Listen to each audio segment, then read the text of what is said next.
పశ్చిమ బెంగాల్లో ఘన విజయం సాధించిన బీజేపీ సీఎం అభ్యర్థి ఎంపికపై కసరత్తు చేస్తోంది. సీఎం రేసులో ముందు వరుసలో ఉన్నారు సువేందు అధికారి. ఎల్లుండి బెంగాల్ బీజేపీ శాసనసభాపక్షం సమావేశం కానుంది. ఆ సమావేశానికి పరిశీలకులుగా అమిత్ షా హాజరు కానున్నారు.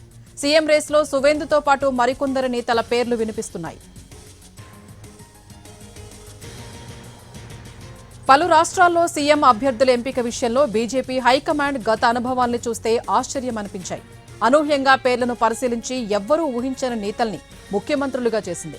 మధ్యప్రదేశ్, రాజస్థాన్, ఒడిశా, ఢిల్లీ రాష్ట్రాల విషయం బీజేపీ పెద్దల వైఖరిని తలుచుకుంటూ బెంగాల్ విషయంలోనూ అదే జరుగుతుందనే వాదన కూడా కొంతమంది తెరపైకి తెస్తున్నారు. అయితే బెంగాల్, అక్కడి పరిస్థితులను ఇతర రాష్ట్రాలతో పోల్చలేమని మరికొందరు నేతలు చెబుతున్నారు.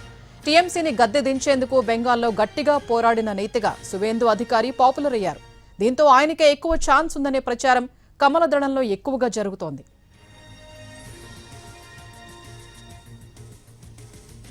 రేపటితో బెంగాల్ అసెంబ్లీకి గడువు తీరనుంది. బెంగాల్లో బీజేపీ ప్రభుత్వం ఈ నెల 9న కొలువు తీరనుంది.